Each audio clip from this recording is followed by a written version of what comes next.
it's funny just to watch, because I'm always saying, this is not a competition. You're not competing with anybody in here. This is not a performance. This is a practice. So let the ego out the way and focus on yourself. Like, don't try to compete next to someone next to you. You're just focusing on you. You're focusing on bringing this openness in towards yourself.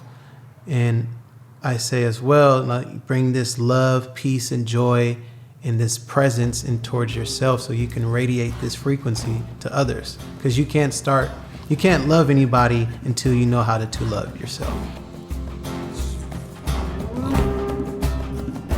That was YogiAthlete Amir Madison, and this is the Yogi Triathlete Podcast. You heard me right. YogiAthlete and Yogi Triathlete came together for this podcast, recorded at the beautiful Set and Flow Yoga Studio in LA, where Amir teaches. None of us can remember exactly how we found each other, but it was recent and we acted upon it immediately. And just like last week's guest, Linda Lang, I hope you guys enjoyed that show. She is such a love. Connecting in person with Amir was like embracing a family member.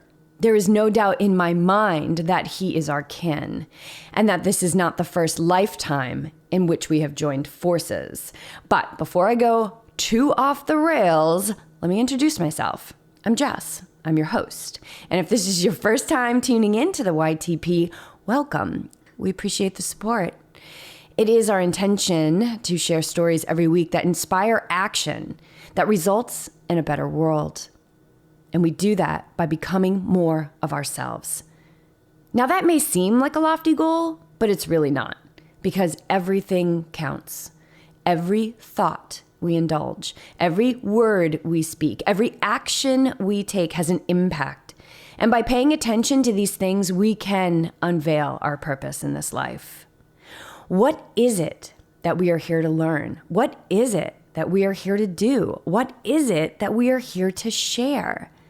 And the answer to all of those questions will be unveiled when we step into who we truly are. And the people that we bring to you are the people who are looking, finding, and living their purpose.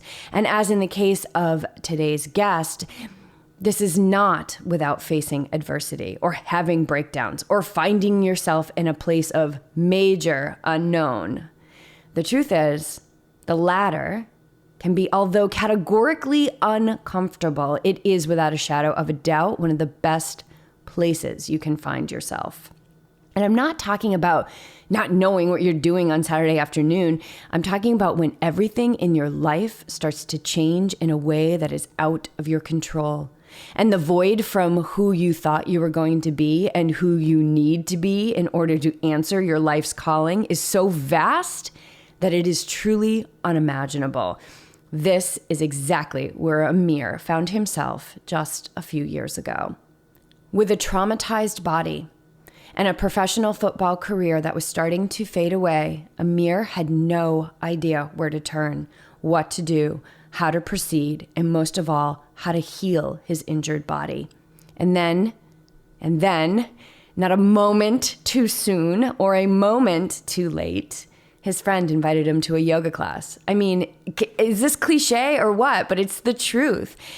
And like literally with nothing else to do, he rolled his eyes, unrolled his mat, and entered into uncharted territory. And this class was the class, quote unquote, the class, the one that would forever change the path of his life. The class that would lead him to a new purpose, to a life fulfilled in ways that he never could have fathomed, never would have considered. Since he hit the mat at 210 pounds that day, he has undergone major transformation in his eating, his exercise regime, and his mindset. Shedding layers emotionally and physically has not only slimmed him down to a lean and mean 180, but it has completely changed the way he sees the world and moves through it as an athlete. He is now dedicated to teaching athletes the benefits of yoga on athletic performance. Thank you, Amir. We love this.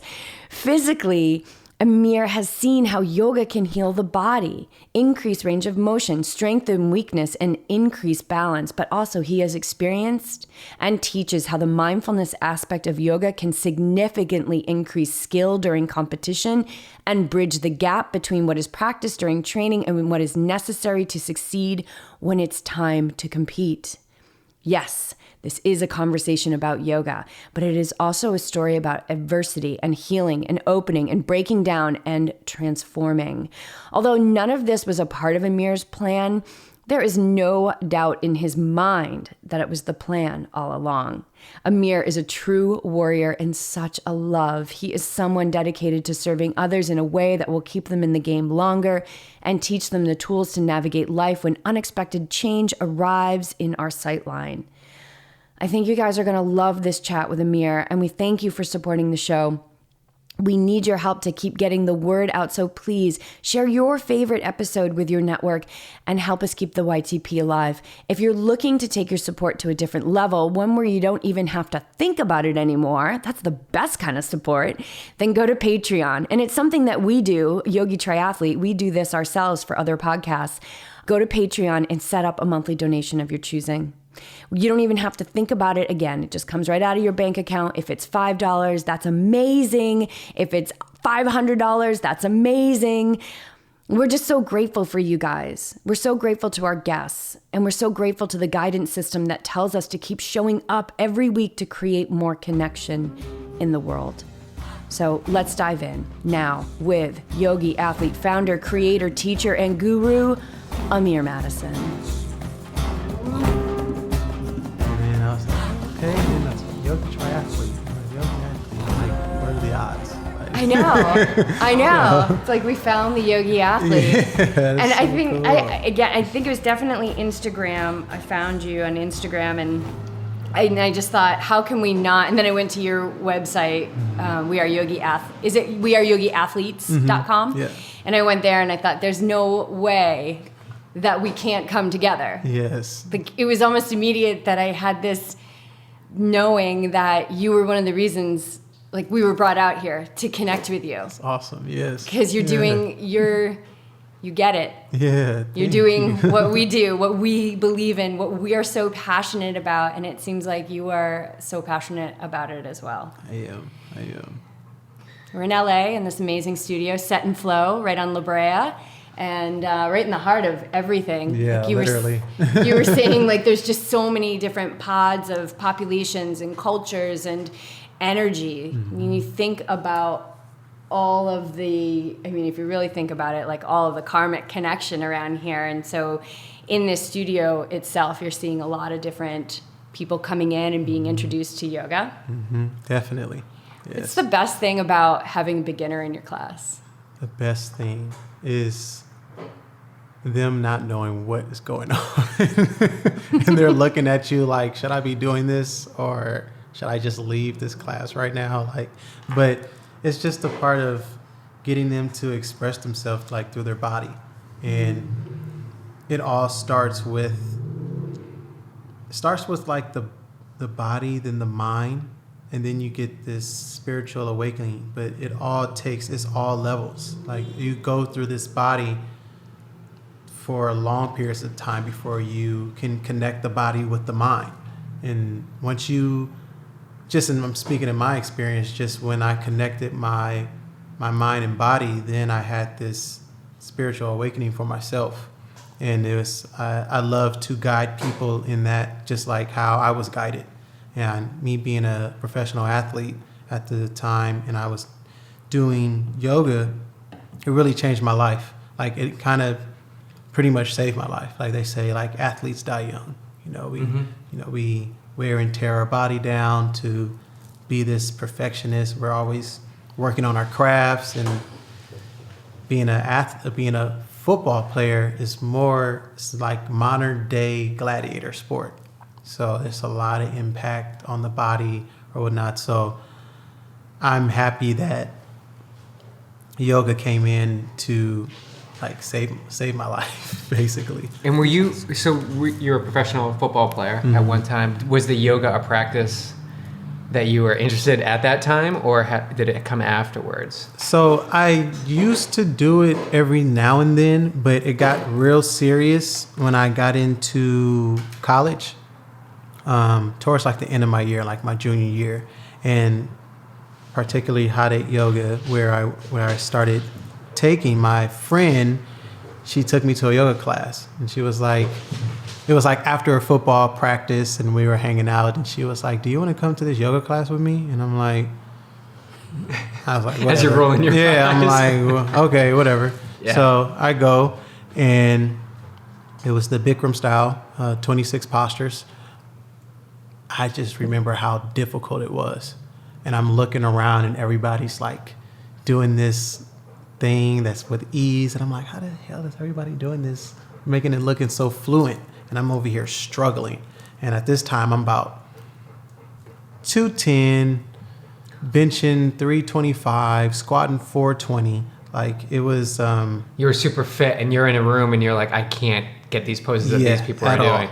And I didn't realize how bad my ankles were, like, so tight. My hips were tight. Like, you know, being an athlete, you think, like, I got it all. Like, it's, you know, I'm an athlete. So, but really understanding my body, I'm like, wow, and this is how big I was. Wow. Oh, wow. We'll have to share that. You'll have to send that picture to us so we can share That's it. not... Yeah, dude, I wouldn't want to get in a fight with you. Right. So, like, when I tell people I played football, they're like, they look at me, they're like, oh, okay. I'm like, no. Were they like, are you like a quarterback? 'Cause Yeah, you're like a like, lean machine. Yeah, they're like, you... And this picture I'm just showing you, this was 2014, so this was like not too long ago.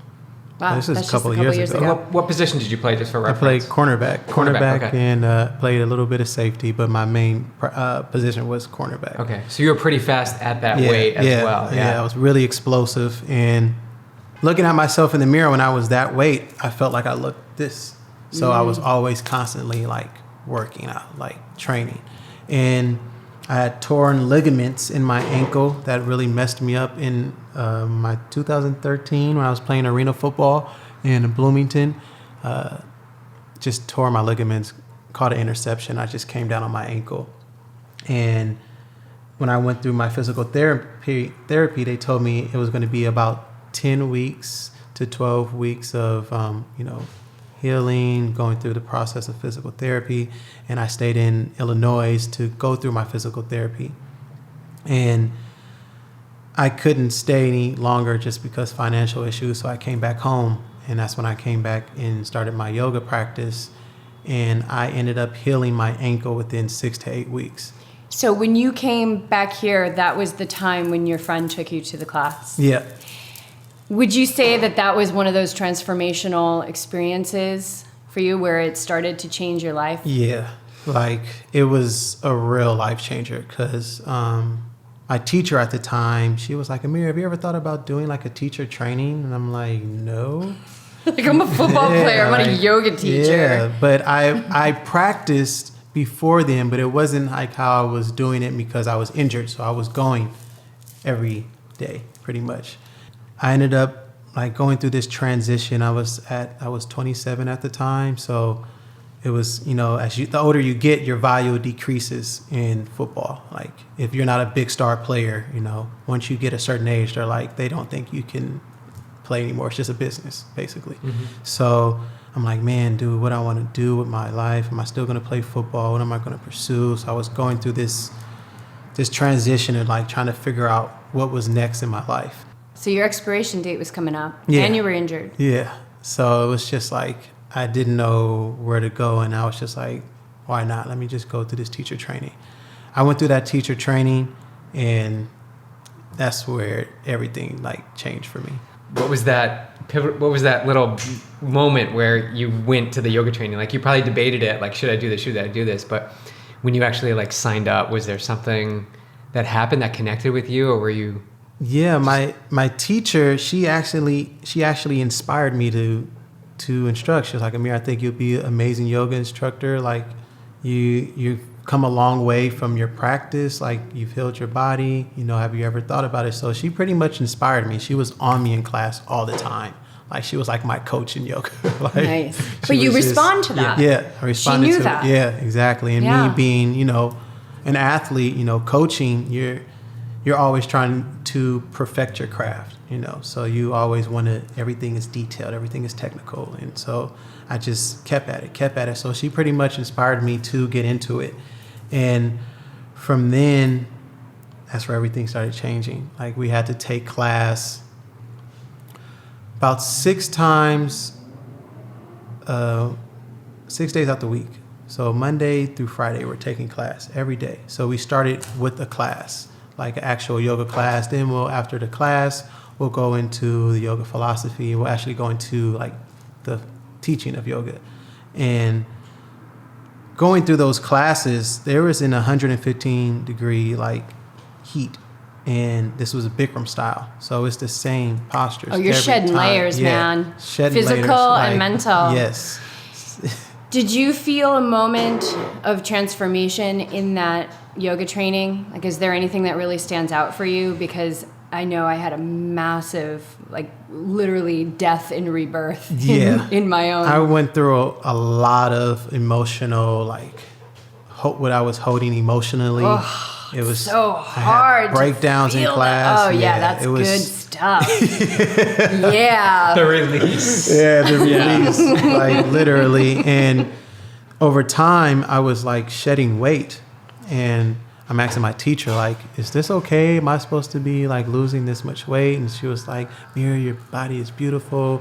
It's okay. Like you're just you're detoxing, and you're shedding a lot of layers that you don't need anymore. So you're holding on to weight that you don't need. Yeah. So losing the weight for me was a big transition because, you know, being a football player, your size, you're pretty much just like your ego. It's like it's your shield.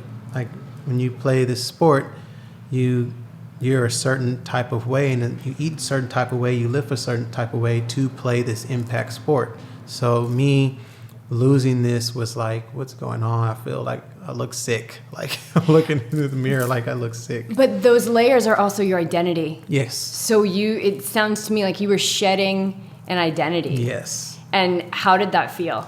It was hard. It was really hard. It took a lot. And what happened was from there, my eating habits started to like change. So the food that I would eat wasn't tasting the same. And I would ask my teacher, like, you know, I'm eating and my food tastes funny and tastes weird. And she's like, you're detoxing your body. She kept telling me you're detoxing and you're alkalining the body and you're losing a lot of acidic taste buds. What was your diet? What did your diet look like prior? Like and I want to, there's so many places I want to go, and I want to go back because I want to hear your story about how you got into football. But as a football player and leading up to this yoga teacher training, now you're injured and you're discovering yoga and the healing benefits of that, and you're starting this transformation that you probably had no idea what was coming. What did your diet look like prior to this as a football player? I'm eating 6-7 meals out the day, hamburgers, like Lots of meat. Lots of meat. Anything that I felt like that needed to be protein. So I'm just eating savagely. Yeah. It didn't matter what. It didn't matter what. I calories just needed the in. calories, peanut butter and jelly sandwiches before bed, like just crazy stuff. Like eating 2 burritos from Chipotle. Oh, like that's a feat. That's quite an accomplishment. My burritos my friends used to tell me, like, your burritos look like little babies. Like, why are they so big? There's people in there. So I used to eat savagely. And what was shedding? Like, what were you starting to lose your taste for? Because I don't know what your diet looks like now, so this is all kind of an unfolding. I'm sure our listeners are like, oh, she's trying to get to the vegan thing, and I have no idea if you're vegan or plant-based or whatever, but I'm interested in the process that you went through. What started to fall away for you? What didn't taste good anymore? Chicken was starting to taste different. That's when I started asking my teacher. I'm like, I remember biting into a chicken sandwich, and I was like, why does this taste weird? And I was just asking my teacher, like, why does I just remember chicken was being one of the first things. And she was just like, you're losing a lot of acidic taste buds. And she was like, acidic taste buds has to do with grease foods, anything that has to do with meat. So I was pretty much alkalining my body because during my teacher training, I was drinking nothing but water. So I didn't really have any juice or anything. I was taking this supplement. It was all plant-based at the time too. So I was plant-based water, like every day. Like even when I got home, it was just, I would eat stuff that I would eat in the past, but it just wasn't tasting right. And then my stomach was just uneasy. And I remember 2 Thanksgivings ago, when I knew something was really going on, I just remember eating, Thanksgiving, you have your big plate, you're eating a whole bunch of food. And I got full, like really quick. And I'm like, ooh. So like I took a break, and because I'm usually like having like 3 plates for Thanksgiving. And then I picked the plate back up and I started eating again. And I immediately put the plate down, ran to the bathroom, threw up. I had a bucket in my hand and I was on the toilet, so it was coming off on both ends. Oh my God. And it was just your body bad. was completely rejecting Yeah, it. Revolting, yeah. Exactly. How close, I'm sorry if you already mentioned this, but how close was this experience from the completion of the teacher training, or was it during? This was during teacher training. yeah. This was Okay. during teacher training, like towards the end of my teacher training. And just remember just laying on the bed thinking, asking my mom, I was like, did anybody else get sick? Like, it was just like food poisoning. I thought, somebody else had to get food poisoning. And she was like, no, it's just you. But my mom knew what was going on. She was like, I think it's from you, doing this yoga. Yeah. And so I told my teacher, and she was like, you're transforming. You're becoming enlightened. Like, your body is rejecting stuff that you usually want. So now you're giving stuff like, actually what your body, what you think it needed, but now you're giving it like what it actually wants, like what it needs. And from there, I ended up like just canceling out food that I would normally eat. I was a vegetarian for a while, and I went through that phase. I went through a pescatarian stage, and just looking up information on like processed foods and just watching stuff like Cowspiracy. I remember my girlfriend showed me Cowspiracy, and I'm like, oh no. So that was just a whole that mind-blowing. our food choices are so much more than the number on the scale. Mm-hmm. Exactly. They have a huge impact. We were just talking about that in the car on the way here on our drive, about how the fork, I don't know who said it. I don't know if it was Gandhi, said that the fork can be like the most lethal weapon, that there is. And what does your diet look like now? I've been a vegan now for about a year and a half. You've been vegan. Yeah. That's a bonus, people. We didn't know we were vegan. No idea. And how do you feel? How do you feel a year and a half I feel in? amazing. Like, I feel more light. Yeah, my thoughts just became just more clear. I know what I'm thinking. As like, for example, teaching a class and putting your students into savasana, you see the movement, they can't stay still, like their minds are going, and I was one of those people, and I remember that like vividly, like just couldn't stay still. I'm just on the ground, rolling around. It was torture. Yes, torture. It was. I hated shavasana. I hated yoga when I first went. But it's the mind, because your mind is wandering so much. You have so many thoughts going on, and just from like eating plant-based I'm so more like focused, aware, and just aware of my body, aware of my mind. A lot of stuff that I used to believe in, I don't believe in anymore. It's just more like an awakening for myself. So. And do you still see food in a way where it's protein, carbs, iron? Do you still see it in those categories? Yeah, but more so plant-based protein, because where do animals get their protein from? Like The question. yeah. People are like, where do you get your protein? That's the first question, especially being an athlete. Like, dude, where do you get your protein now? Like, the same thing where animals get their protein from. Where don't I get it? Yeah. Have you seen What the Health? No, I haven't. Oh, you got to see that. It's on Vimeo. What the Health? Yeah. Okay. The same guys who did The same guys that did Conspiracy. Oh, This is okay. their second film. Okay, cool. Yeah. Got Yeah, me something It's else to really watch. something to see. And one of the things I actually learned from it was plants are the only organism, life force, whatever, that can produce protein. That's it. That can produce the amino acid. Yeah. Yeah. That's it. Only plants. So we always say, like, let's just cut the middleman out. I have a question about a little bit of the transformation between the heavy meat diet and the plant diet.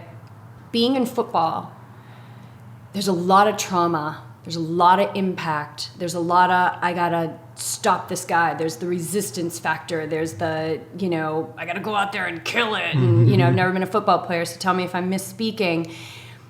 Did you find a shift in the way different emotions or feelings or that you experienced moving away from the meat into the plants? Essentially what I'm getting at is moving away from eating the animals that, haven't had such great lives, or even if they did have great lives, the end point is still the same. It's violent, it's traumatic. There's a lot of impact there. Yeah, most definitely. Did you feel a lightening? I guess that's what I'm asking. Have you felt a lightening in just your being, the way that you move through the world? Yeah, I feel more, telling BJ, I feel more lighter. Like, my heart is more open. Like, I don't even kill spiders. My mom, I know. I spend so much of the time like, I gotta help this mosquito get out of the house. Why do I thinking like that? My mom was like, kill a spider, it's huge. I'm like, what? And I'm like, oh, he's huge. And like, I would usually just get a shoe, bam, he's done. But like now I'm so like, I have love for the spider to go find a cup or something I can just cradle him in and hurry up and slide something underneath so he won't get out and then throw him outside. When I think it's the fear, right? Like there's been times where I have caught and released massive like wasps and hornets and bees that normally I would have been like, oh my God, I'm so scared. But it's like if we just approach it in a calm sense and I see like this is a life. This is a soul that's no less than mine. Exactly. I just happen to be in a human body where we get to do tons of work on our souls. So I could never imagine hurting another, and I have for sure. And BJ and I have been trained by the same yoga teacher, and one of the discussions that we have, it's very heavy on the mindfulness, and one of the discussions we have is how we separate ourselves from like murderers, for example. And the question that he always poses is like, have you ever murdered? Have you ever killed? It's like, yeah, I absolutely have killed. So then there's no different. But it doesn't matter. It's life. Have you ended life? Yes, I have. So if you look at it that way, there's no difference between you and that guy in San Quentin, which we just happened to go by today. We were thinking about those people in there, And I know for myself, I might not look like an angry girl, but I must have brought a lot of it into this world, or I definitely was, growing up, I was the girl that never cried, I was really a tough girl. And so I lost all of that when I moved to stop eating the trauma of the animals. Yeah, I was the same way. I had a lot of anger management problems, like I was just always angry. That's why football was so great for me. Yeah, that's kind of what I was getting at with the question. So do you look back on that person and you think, wow, that used to be the way I moved? Yeah, well, yeah. What do you think about that person? It's like I'm torn away from him, but it's more so, it doesn't like, oh, I'm so happy it was gone. I just felt like it was a life experience. It was a journey. Like I tell my students, it's all about the journey. It's never about the destination in the class. If I can do it again with football or whatnot, I would do it again, and I would try to find a better way to do it. But do you have gratitude for that person you used to be, looking back now? Definitely. And do you feel that it influences you in a way that you can be more authentic as a teacher, relate to people in your class? Because there are a lot of angry people out there. Definitely relating to people, yeah, just in athletes in general too. It's so good to get athletes into yoga, especially because their mindset, everything is will, and they're driven and like understand where you're coming from the body aspect. But then I feel like when athletes can put their body and mind to use, like either on the field, in the swimming pool, on the gym, it's a whole different perspective. The game slows down like way easier. You're more fluent in your motion. Like I still do training with my coach. The work is fluent. Everything is not so much resistance and like just angry about it. Like it's more just, and this is just in my opinion, it's just more fluent in my craft. Why do you think that is? Why do you think you're more fluid in your craft? Just thinking is probably yoga for sure. I'm more agile. I'm not so much stiff in my hips. So physical aspect. Yeah, physical aspect for sure. And then just mentally, I'm not so much in my head anymore. Like, for example, a player trying to remember a playbook, and they're like, oh, this, and then trying to put that playbook on towards the field. It's so much different from looking at plays on a playbook than actually going to do the work on a game day or in practice. So you get way more flustered and just frustrated.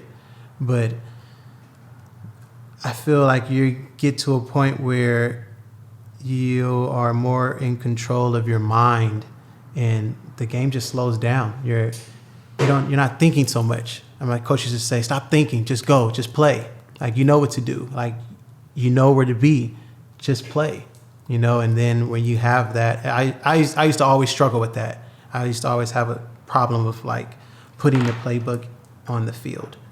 And then it was just like, it's not so much just understanding the playbook. You have the athletic ability. You have this God-given ability that you can play this game. So just play it without the technical aspect of, like, trying to put a playbook on the field. Like the rigidity of every set play. I mean, that's great to understand. But when you're out there, I mean, a lot of it is you're improvising. Like you're using your skill and the knowledge that you learned from the book, but it's not necessarily the exact way that it's mapped out. Yes. And that, because I felt the same thing in basketball and even in high school. Like, if you didn't do this, you were fearful because it wasn't the right way to be done. Mm-hmm.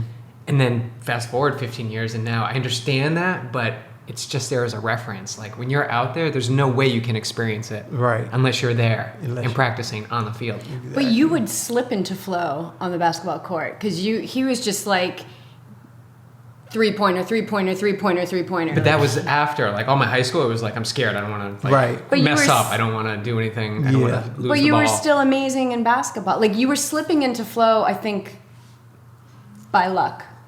By luck. I don't want to put words in your mouth because I didn't know you then. Yeah.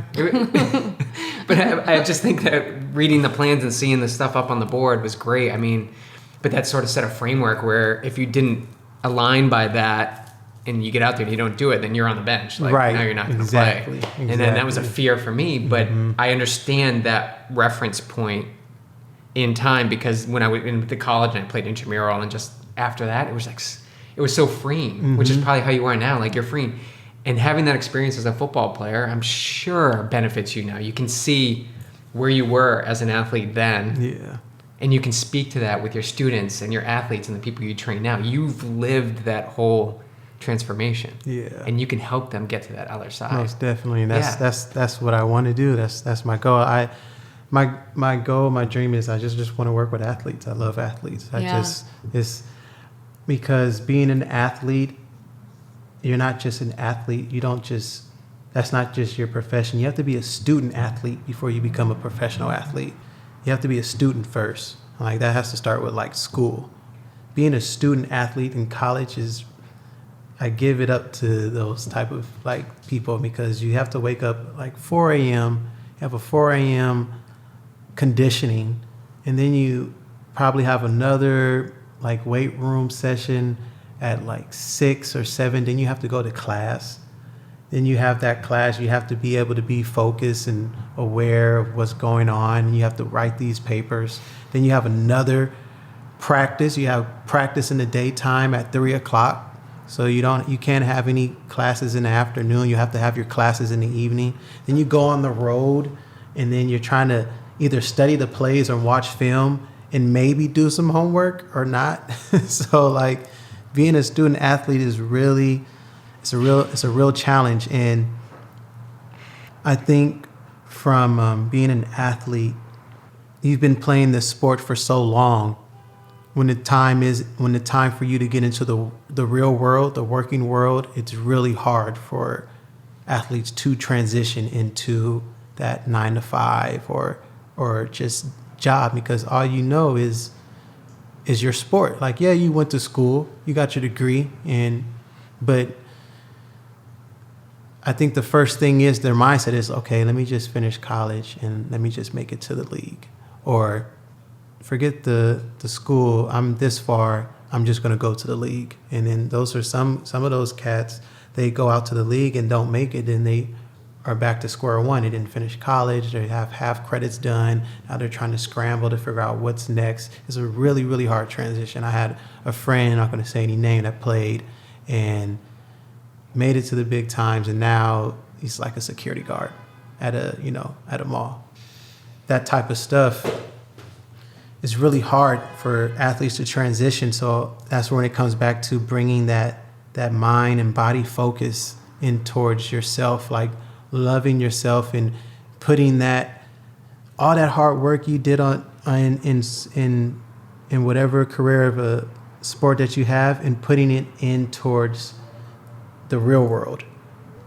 It's a hard transition, because I'm so thankful that yoga found me. I didn't know what was next. I honestly didn't know. I'm like, okay, I have a degree, but I worked with kids for years. I worked with kids with autism for about 10 years. Do you still work with kids with yoga? Yeah. Yep. Last summer I was working with kids with autism in yoga. So it was really, really great.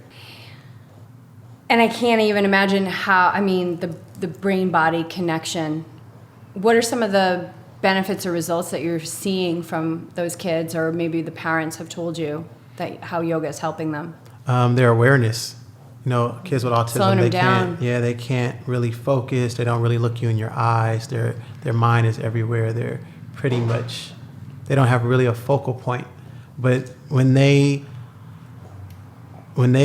get into something that they like, they're like on it. They're with you, and you're like, oh, okay, there you are, Mm-hmm. So it's just seeing them being focused, and like yoga is really cool, like to teach them how to find stillness, to not move around. It's really great, and it was really challenging.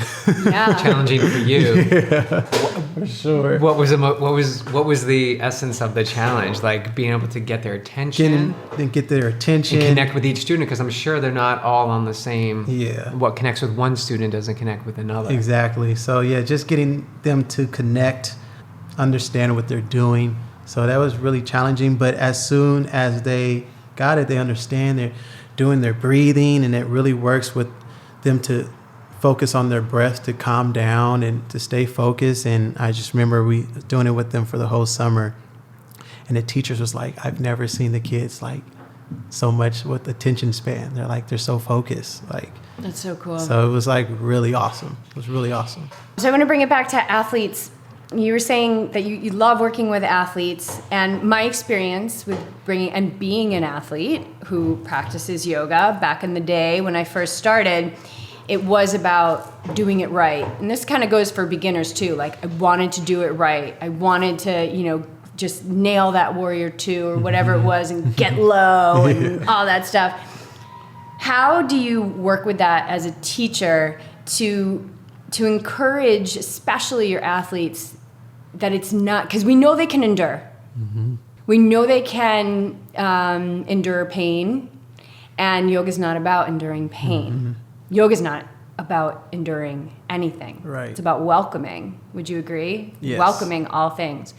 How do you help them shift or see or understand? How do you meet your students to articulate, like, you know, it's not a striving, it's not an enduring? How do you help them remove that piece of it? Because we're built that way as athletes. Yeah, that's a good question. I just know athletes are very technical, so I always start with technique.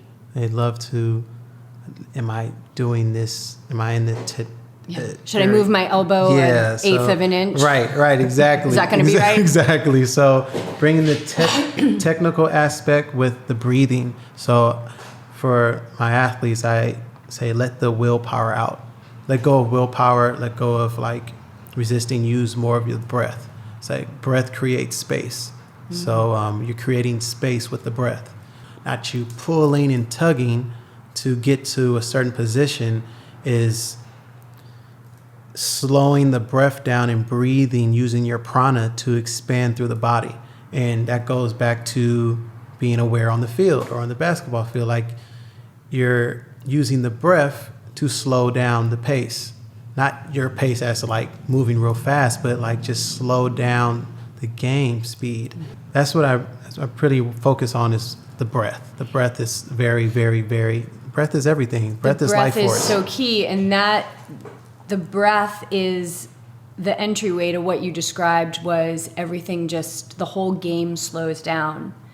Yesterday we did Ironman 70.3, which is a half Ironman up in Santa Rosa, and I was on the swim. There was 3,500 people in the race, largest half Ironman in the country. Wow. So I'm in the water with over 3,000 people, wow. Right? And I'm swimming, and there's just arms everywhere, and there's different colored caps everywhere, and there's chop, and sometimes I get a mouthful of water. And it was like there was part of me that was watching all of that, and then the most important part of me, all I could hear was breath. And then I just would feel the entry of the water and the finish of the stroke. And I felt like I was putting out very, very little effort, and it was pretty much awesome. A swim that I would have done, 10 years ago when I would go out there, and I used to say, like, I would swim with fists. Like, I would punch people if they were in my way, like, get out of my way. Right. And that doesn't, like, I got punched in the head yesterday during the swim, and so many people will be, oh, what if I get punched on the swim? And, well, I don't know. I mean, it happened to me yesterday. I got punched right in the temple by this girl who was just cruising past me. And my first thing was like, oh, I just got punched in the head. And then I was like, oh, she's a great swimmer. Look at her go. And I think what it does is it slows everything down, where I could say, oh, I got punched in the head, but I'm fine. Mm-hmm. I'm totally fine. Like, okay, that's what it feels like to get punched in the head that time. Right. I'm okay. And you stayed fluent. I was so You were fluid. In motion with the breath. You're in motion with the water. Like you just, instead of being in your head, oh my God, there's so many people. And like, he's too close to me, or just going, but you just kept it. The breath is your focus. And my breath, I remember thinking, like, should I be breathing harder? But I'm like, this is yoga breath. This is what I've built to, that my breaths were so full and fluid and long that I was able to get that long and strong stroke going in the middle of chaos. I was in complete calm. That's the moment I find is right there. Like when someone punches you or somebody swims over you, you have that decision. But if you're in flow, like we're talking about, it just automatically happens. Like you're like, oh, okay, so I got hit. Okay, keep moving on. Right. Whereas we hear the anticipation and the talk before the swim, like what happens if?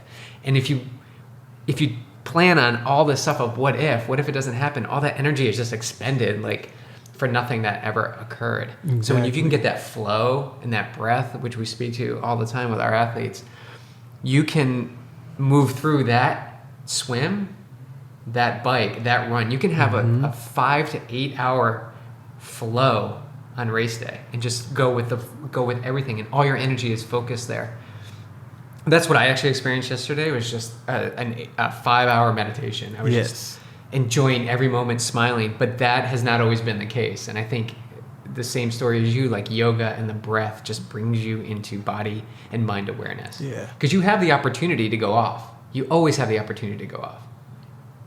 But with that breath, it just constantly brings you back to the present moment. And would you agree that the experiences that we just shared about our race yesterday, would you agree that like we didn't go out there and say, I'm going to be in flow today? Right. Like I just went out there and started the swim and finished the race in a complete state of flow. That doesn't mean that there wasn't times like when I was on the run and I saw people walking and I was like, oh, I could just stop and take the pain away. Right. But I kept pushing, even though my heart was beating fast. Like I was still in touch with my breath.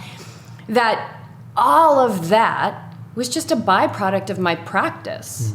Because you weren't competing with anybody else but yourself. Right. So, but you don't have to do anything additional. Just show up, roll out your mat, and pay attention. Yep. I tell my students that too. It's funny just to watch because I'm always saying, this is not a competition. You're not competing with anybody in here. This is not a performance. This is a practice. So let the ego out the way and focus on yourself. Like, don't try to compete next to someone next to you. You're just focusing on you. You're focusing on bringing this openness in towards yourself. And I say as well, like, bring this love, peace, and joy and this presence in towards yourself so you can radiate this frequency to others. Because you can't love anybody until you know how to love yourself. It's true. How do you love yourself? Going through all the struggles. Having the breakdowns in your journey. Going through all your breakdowns, shedding the onion. True. Like literally, like you have to go through it. You have to find that core within you to be able to bring that love on to others. Like I've had plenty of girlfriends that, friends were like, man, you had a lot of girlfriends. It wasn't just people I was just like dating. It was like my actual girlfriends. But I had so many, and I would try to make it work, and it wasn't just because it wasn't them, it was me. It was like, and now I'm way more open to like understand like just myself, and you don't want to project onto anybody else. And you see it so clearly. Do you see it so clearly? So clearly, it's like an individual. Like it's not. Yes, it's so clear. It's. You just flip it around on yourself, and that is the deepest area where you can start to make true change. When you start realizing that, but once you look in the mirror and you see what's there, you can't look away from that mirror ever again. Yeah. I think I was just saying to you last week, like I said something, I was like, look at me projecting me onto you right now. Like, look at that. Did you just see that happen? That was me. I was projecting all over you, like throw up. And it doesn't mean that you're not going to do it, but you're going to see it. And then we laugh about it, right? And a 20-year relationship is not thrown down the tubes, or we're not going to get in a big fight over something so silly because I wanted something done the way I wanted it done because I thought that was the right way. And then you catch yourself there and you're like, whoa, that's not open. That's not open and loving. And that's not open and loving to me either. When you were playing football, and like you hear yourself now sitting here and saying like I'm open and loving. Right. What would you have thought about that guy? I mean, I'm sure you're a nice dude, but I'm just seeing this like you're such a gentle. You have a very, very powerful being in front of me, and you have a very gentle soul that was probably covered up. Yeah. Pretty deep. So, in total honesty, what would you have thought about that dude if you were sitting across from him eating, your double Chipotle burritos, and he said, "I'm open and loving"? I probably would have just laughed at him and just been like, "Okay." Like I wouldn't know how to react to it. Probably much so. It's just okay. I wouldn't be like, "Oh, you're weak" or nothing like that. That wasn't my mindset. I probably just couldn't grasp that aspect. Like, okay. So the veil was so thick that there just wouldn't have been a connection. Yeah, it was just I it totally just wouldn't get that. be a connection at all. Like, oh, okay. I totally get that. So let's rewind Amir's clock a little bit and tell us how you started to get into football. I didn't play Pee Wee. I didn't play Pop Warner. I was athletic, but when I was younger, I was into music. My dad was a artist. And you grew up here in LA? Grew up here in LA, and my dad, he was a singer, and I was always in the studio listening to music. Always had headphones on and listening to like drums. I was like literally in the studio, like just always listening to music. Grew up on music. My dad used to put headphones on my mom's tummy to let me listen to music. So I ended up playing the trumpet for like 6 years. I played the piano. What else? I played the drums for a little bit, but I was just in the music. And going into my high school career, my friends wanted to go to this school. It was an athletics school, and my dad wanted me to go to this school that was more music performance arts. And this is a transformational. And so I wanted to follow my friends because all my friends were going to this athletic school. You wanted to follow your friends. Yeah. Like, Who doesn't? Yeah, it's so important. And my dad wasn't like, no, you need to go here. My dad was like, really, he's like, I call him like my oracle. He's like the wisdom man. Oh, So he so always cool. used to like, that's what you feel like doing. I know he really wanted me to, be in the music, but he was like, if that's what you want to do, go ahead. That's me. That's such a gift. Yes. What a great dad. But saying that is because my dad, when I was younger, he told me, he was like, just being in elementary, middle school, whatnot, people used to come up to him, the coaches, like, does your son play any sports? Like, he's very athletic. He runs. He has a very athletic run to him. Have you ever thought about putting him in? That was just like, no. It's like, I was just always athletic growing up. And my history teacher in middle school used to always watch me play football on the blacktop. And he was like, do you think about playing football, Amir? You want to go play football at this high school, which all my friends were going to? I was like, I don't know. I guess. And so I just remember going, following my friends. We all went to this, went to Fairfax, and ended up going to practice. And from then on, it was just, that's where it took off. So for me, it started in the 9th grade. I got into high school, so it wasn't like, oh, football has been my life since I was a child. And I didn't catch it on until I got into high school. And then from there, I went to high school and then got a scholarship and went to North Dakota and played in North Dakota for a while. And that was a transition. How's that, LA boy? Yeah. And being from LA, never seen snow, never touched snow, and go out there, and it was, that was another whole life. Something you can speak to now. Yeah. That required Right. Yeah. Yeah. That is unlike yoga. Yeah. I guess the high level yogis could welcome that in. Yeah.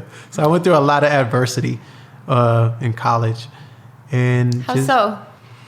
Just so I've never had an all-white coaching staff. It was just really, I was the only kid that came out from Los Angeles to Bismarck, North Dakota. Oh gosh. They had a lot of players from, Texas and Nevada or whatnot, but I was like the only one from California at the time. And it was just hard because they was just wanted me to, we have to build your character. And they wanted to like basically break down who I was and build something else. And I was very a rebel to that. I didn't like it.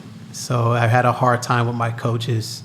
The school itself was good, but football aspect was a lot of adversity for me, just trying to have me conform. I'm not really good at conforming. Or they wanted to change you. Yeah, they wanted to change who you were. Exactly. To be part of what their model is at the school. Exactly. And it just is not It driving. just wasn't fitting for me. So that's where the adversity went through. So I went through a lot of trying to start and wanted to bench me, but knowing that I was their best player at the time. And so, it was a lot. So how were you, what was your fuel? Was your fuel like, I'm going to show them? Yeah, I always had a chip on my shoulder. Like the coaches, I'm like, what do I need to do to start? What do I need to do to start for this next coming game? Well, Amir, if you want to start, you have to come in first place in all the conditioning practice. Okay.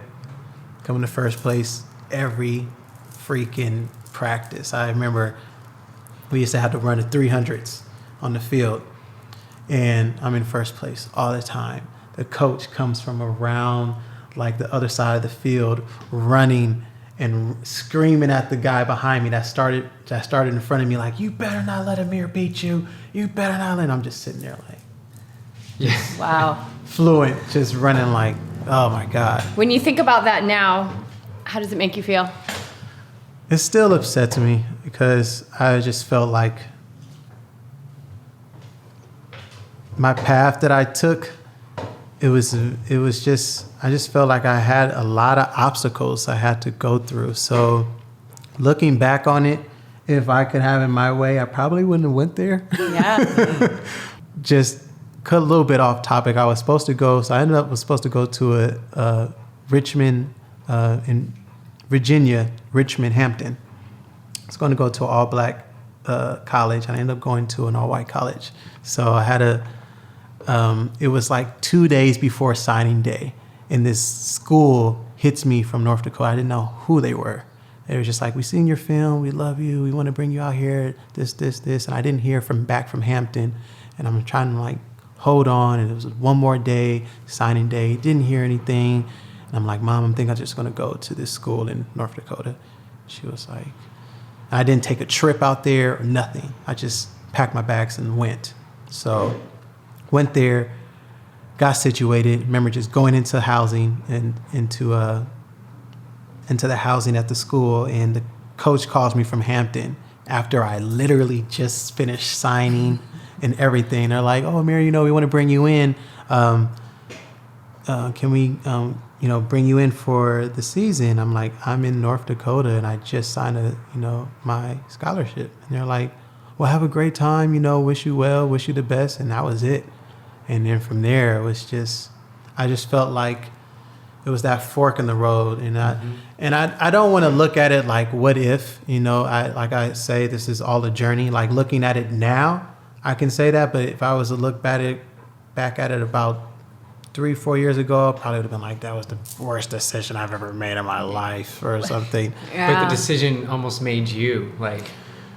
You had to make a decision, and we call it the divine schedule maker, which rarely lines up with your calendar, right? And you were pushed. You had to make a decision, and then I think this Hampton coming in like right out. I think there's no mistakes there, right? So there was your opportunity to let go of that and say, I'm exactly where I'm supposed to be. Of course, we don't have that foresight, right? Some people do, but for me, it wasn't until I started to hit the mat that I really started to get the clarity on how things play out in life. What did you pull out of that experience that you can look at now that was a positive? I think the positive for me in that it was just, like you said, I was supposed to be there. I feel like if I would have went to Hampton, my whole life probably would have been totally different. We probably wouldn't even be sitting here right now. So Yeah, probably not. It would have been a totally different lifestyle because I just remember took the trip out there, and my cousin was an All-American at that college. So they're like, oh, you're such and such cousin, like, we're going to bring you in, and I'm seeing stuff I'm not supposed to be seeing. And like, it was a real life, like, college trip. And I feel like if I would have took that route, I probably, my life would have been different. I probably would have been married, had a whole bunch of kids already or something. So, I know you can say what ifs, but we make choices every moment. The thoughts that we're going to indulge, the actions that we're going to take, the words that we're going to speak, and everything is a precursor to what we create in our life. Mm-hmm. And that adversity definitely made you tougher. Yeah, I think it really made me stronger. Drove you as an athlete. Definitely did. And mentally it's just always the way I played on the field was so angry. Like the coaches at my school in North Dakota would say, Amir, you're too aggressive. It's like, dude, it's because of you. And it's football. Yeah, it's just a mind boggle me. I'm like, you couldn't do anything right, although you were a great player. Couldn't do anything right. Exactly. They like hit the nail on the noggin. Like I couldn't anything. I used to get paused in the meeting rooms, and they'll blow me up on the screen. On you see, this is what we don't do. We want to do this. Like it's just I'm just looking at the film like, really? Like, That's so intense. yeah, it was very intense. So, But this situation clearly shows like you had expectations going in, like football, and everybody has expectations. But how do you embrace it? And I'm asking you this, but I'm just like, for those 4 years, like you're just challenged with, this is not what I wanted. This is not what I wanted. This is not what I wanted. This is not what I wanted. And you're there experiencing it, and you have to endure it. But that's all for a bigger purpose. And the only way to appreciate that is how you've come full circle. Because in the moment, you don't want to hear it. You don't want to hear, right. This is good for you. Like, right, exactly. But how people react in those instances when what they want does not come to fruition, right? Isn't that like a powerful experience? And it shapes who you are and what decisions you make in the future, that now you're helping people when they're in that situation. Yeah, that's wow. Yeah, they have so definitely. many expectations, and you need to help them along. Like it may not happen, it may happen, but detach from what's going to happen, because this experience could be so much more fruitful. Exactly. Yeah, that's beautiful. Definitely. That's what happened. I mean, that's why you're here. That's exactly why you're here. Is you're helping these kids, these teenagers. I saw someone on your Instagram feed from Syracuse. And I'm a big Syracuse fan. Yeah, awesome. Yeah, he's a good kid. He's 6'5", 280 pounds. He's supposed to be playing. They want him to play on the D line, and been doing private sessions with him. And at first, he could not pick up his leg. He couldn't stand on one leg to save his life.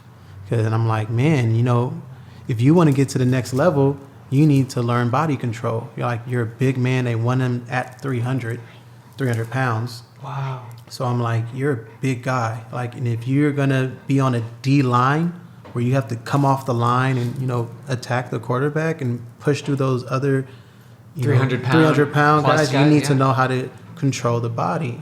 You need to learn how to sliver through and get in that gap. So he started with the stability in his legs were shot, terrible. And we've been working together for now about a couple of months, 2 months now. 2.5 months, and he's finding the stability in his leg. He can stand on one leg. He's holding his postures. He couldn't pick up his leg. Now he's holding his knee. It's really cool. And he leaves off in July. So we've been working together. And when you're talking about stability, are you talking about yoga or just balance? Just balance. Just balance. Just balance. Okay. And focusing in on his breath, And like I was saying earlier, you want to learn how to slow down the game. And when I go through his savasanas, I put in positive affirmations towards self, see you making plays on the field, even if they haven't happened yet. Visualize yourself making these plays and seeing yourself winning and succeeding, and not even just in your sport, but in school, bringing that positive affirmations into his brain, and he loves it. He loves it. Cool. So yeah, he's one of my favorite guys. That's so cool. I love it. Okay, so you're in North Dakota, then you go to arena football. How do you get there? That was a journey. It was a lot of hard work because I really wanted it. And so I trained a lot. I went through a lot of training camps and getting cut and networking. It's just like any other job. Yeah, you have it's a hustle. Yeah, it's a hustle. You got to meet people, the right people, to talk to right people. So just ventured and made my way and got into this arena team in Bloomington. Actually, a friend of mine that was playing there told the coach about me. It's like, yo, you should check out this guy. He's really good. And, just check his film out. So he checked my film out. I came. I was supposed to be there for training camp. Made it through training camp and started playing. So that's where it started for me. And it was really I felt like, yes, I'm here. This is it. after this season, I'm going to the league. So like, because arena football is like the platform to go to the next level. Just like in baseball, you have the D League or the minor leagues, basketball, the D League. But arena is like that platform to get to the next level. So getting there was just like, okay, I just need one more step. Yeah. And I loved it. The arena football was really good. It's just the impact was way more faster, like because the game speed is faster and it's closed in. It's you got walls, so it's like you're playing like hockey on the field. Whoa! So you can get banged up on the wall, you can flipped over, but again, everything is technique, technical technique. So angles and everything were important. But I enjoyed it, and after I had that season, that's when, after I had the season, I had that workout. Had a combine workout and then I had a workout and made it with the Bears and tried to get on the practice squad and got released from there. So, and then that was it, because after that, my ankle was already messed up and I was still trying to play. Were you injured? Did you get injured when you were playing arena football and it just never came back? Yeah. It's just, not that it didn't come back like physically, but that was when I was just going through my head like, okay, am I going to do this next season? Like my ankle was already jacked up and I just didn't think I was going to recover like I did. And as I was recovering, I was just going through this phase, like trying to figure out what's next. So. Yeah.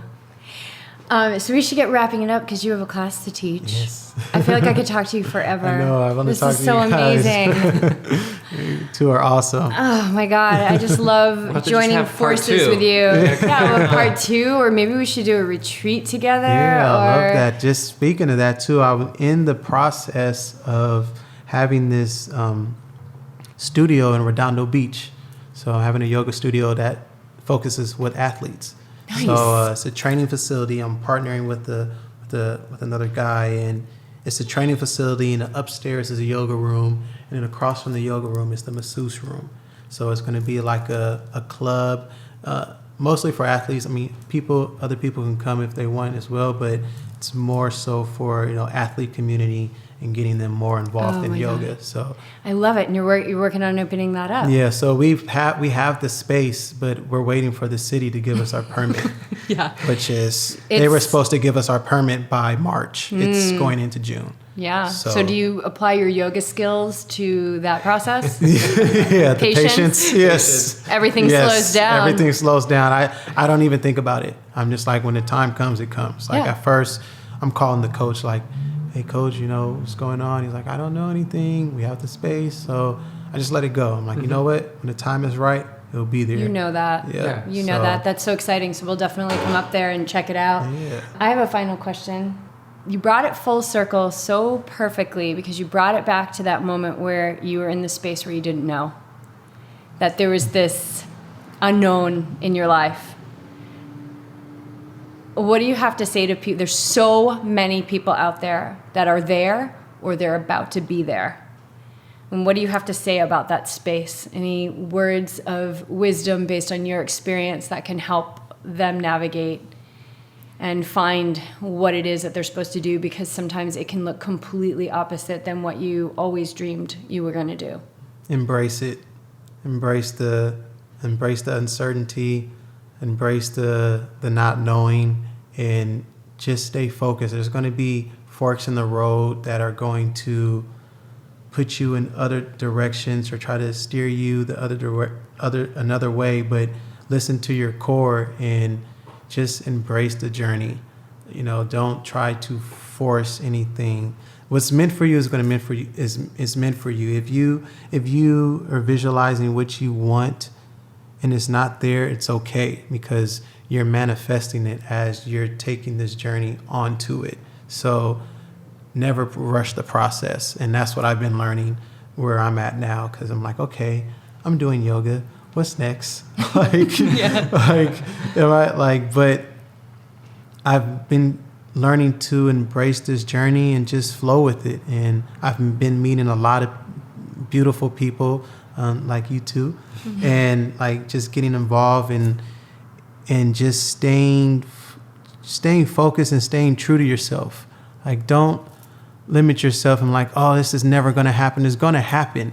It might not happen when you want it to happen, but if you stick to, what you want to do and stay focused, it's going to happen. We create, as human beings, we create this. We create this life. Like, you creating your life as you go. Your life is a movie. So just stay focused on the path.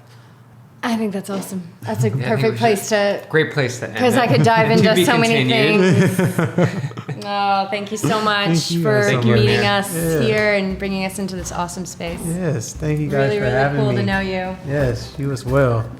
It's been awesome. It's been really awesome.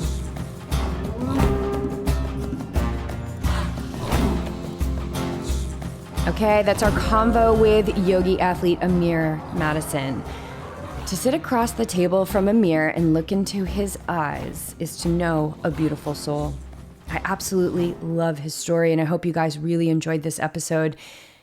And I love the 180-degree turn that his life has taken, and how this 180-degree turn is now allowing him to serve the community that is so close to his heart.